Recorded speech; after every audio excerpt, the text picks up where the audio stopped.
Kalau saya tanya, apa sih pemicu Perang Dunia Ketiga? Mungkin yang kepikiran di benak kalian itu soal nuklir atau perebutan wilayah. Tapi, gimana kalau saya bilang pemicunya itu justru sebuah perusahaan? Bukan sembarang perusahaan loh, tapi satu pabrik di sebuah pulau kecil yang siap dihancurkan Amerika jadi debu kalau sampai jatuh ke tangan yang salah. Dan ini bukan main-main. Kalimat yang kalian lihat ini bukan dari film fiksi ilmiah ya. Ini adalah pernyataan strategis dari seorang pejabat tinggi Amerika. Taruhannya itu begitu tinggi, sampai-sampai mereka rela lihat ekonomi dunia balik lagi ke zaman batu. Dan perusahaan di balik semua ini, namanya TSMC, Taiwan Semiconductor Manufacturing Company. Tapi pertanyaannya kan tetap sama. Gimana ceritanya sebuah pabrik? Ya pada dasarnya ini kan cuma pabrik. Bisa jadi sepenting itu sampai jadi pemicu perang dunia. Nah, inilah misteri yang akan kita bedah bareng-bareng. Oke, supaya kita paham kenapa perusahaan ini begitu krusial, kita harus lihat dulu apa sih yang sebenarnya mereka buat. Karena ini bukan sekedar pabrik biasa.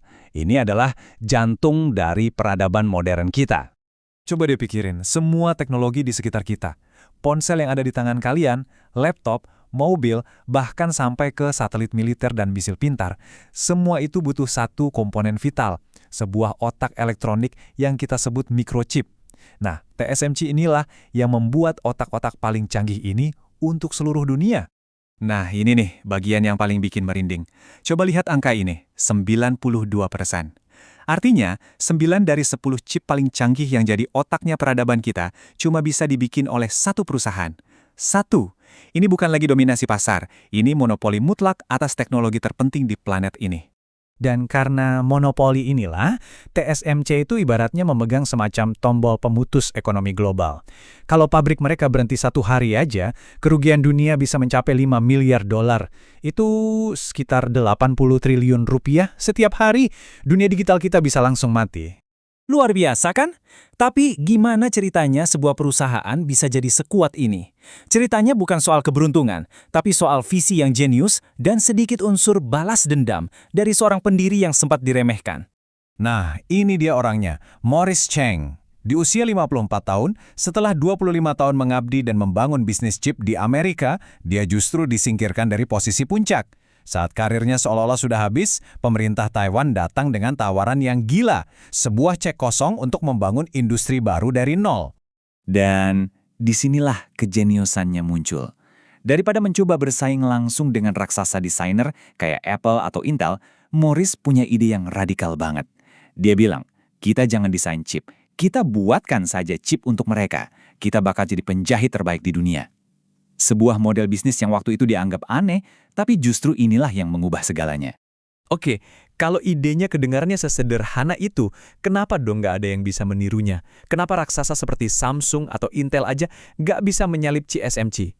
Nah, jawabannya ada pada 3 pilar yang membangun benteng mereka yang bisa dibilang mustahil untuk ditembus. Pilar pertama itu kepercayaan. Karena mereka murni penjahit, perusahaan kayak Apple nggak perlu takut desain rahasianya dicuri. Beda cerita kalau mereka kerja sama Samsung yang juga saingan beratnya. Kedua, pengalaman.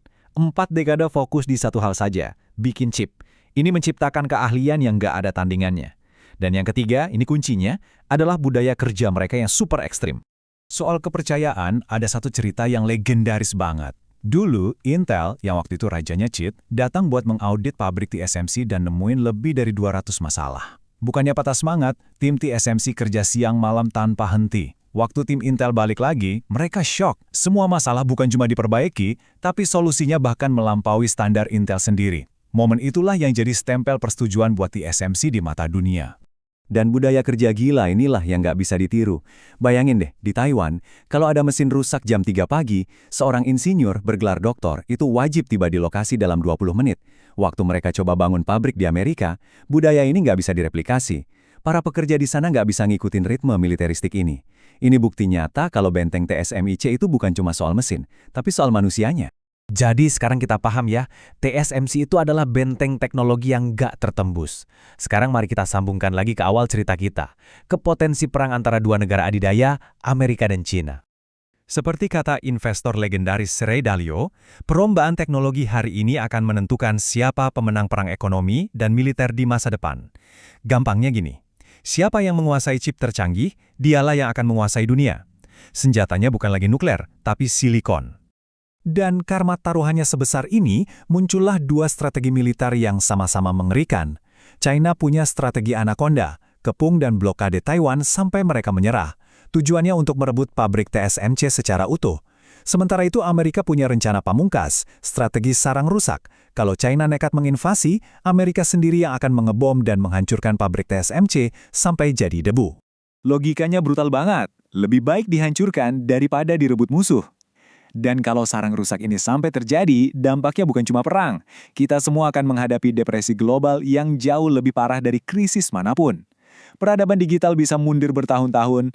Laptop yang hari ini harganya normal bisa jadi barang super mewah. Ponsel di saku kalian bisa jadi tak ternilai harganya. Dan disinilah letak paradoks yang mengerikan. Perusahaan yang menjadi simbol kejeniusan dan fokus, sekarang justru menjadi titik paling rapuh bagi stabilitas dunia. Semua keajaiban teknologi yang kita nikmati setiap hari, dari hiburan sampai keamanan, ternyata bergantung pada satu perusahaan di satu pulau kecil yang jadi rebutan. Ini benar-benar membuat kita bertanya, seberapa kokoh sebenarnya dunia modern yang kita bangun ini?